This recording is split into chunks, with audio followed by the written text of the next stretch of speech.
السلام عليكم، مرحبا بكم في قناتي قناة لينا. اليوم حضرت معاكم كحكة الكاستيلا او الكحكة اليابانية المشهورة اللي ما كانش ما يشوفهاش وما تجيش في خاطره يعني يذوقها. اما لي اليوم جبتها لكم حتى للدار، يعني غادي تسيها بكامل الخطوات 100% وناجحة من اول استعمال.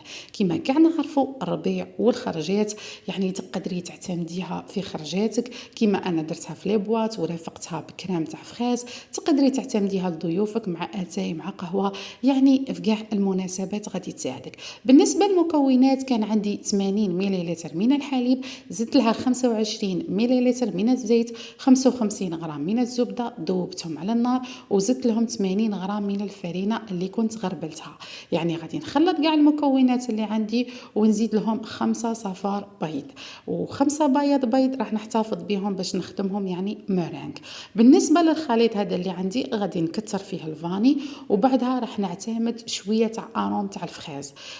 ماذا بيك يعني تكثري تكثري لافاني باش تكون عندك هذيك الريحه، مام يعني كي تقطعيها ومن بعد تاكليها تبقى فيها هذيك الريحه تاع لافاني وتعطيك بنه وريحه شابه.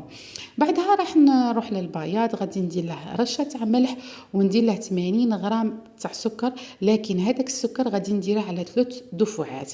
يعني غادي نخلط الاولى البياض وحده، كي يطلع معايا شويه غادي ندير ربع الكميه تاع السكر، نخلط ونزيد نصف الكميه بعدها ونعاود شويه، يعني 3 خطرات حتى نتحصل على مورينغ ثقيله وشابه. بعدها غادي نزيدها على الخليط اللي كان عندي اللي كنت زدت له شويه ارون تاع الفخاز، غادي نخلط مليح وبعدها ندي صينيه اللي يكون يعني درت لها البابي كويسون ودرت تحتها صينيه واحده اخرى يعني بلا اللي فيه الماء. يعني فيها الكعكه اللي عندي غادي نعتمد الحمام المائي، يعني باش تجي عندي كيما كاع نعرفوا كعكه الكاستيلا اللي طيب في حمام مائي. كيما راكم تشوفوا هنا طيبتها، غادي تطيبيها على نار عادي، لكن يعني ما تزيدي لهاش، غادي تخليها في خاطرها طيب ووحدها غادي تاخذ هذيك التحميره اللي تجي من الفوق.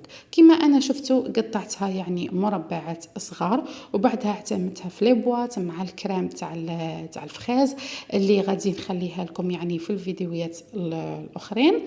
وهنايا كنت درتها في لي بواط يعني تجيني سهله باش نديها معايا. وهنايا كما شفتوا الكريم تاني كان القوام تاعها شباب وما نقولكمش على الذوق والريحه تاع هذيك الكحكه يعني والبنه والخفه تاعها. وبصحتكم.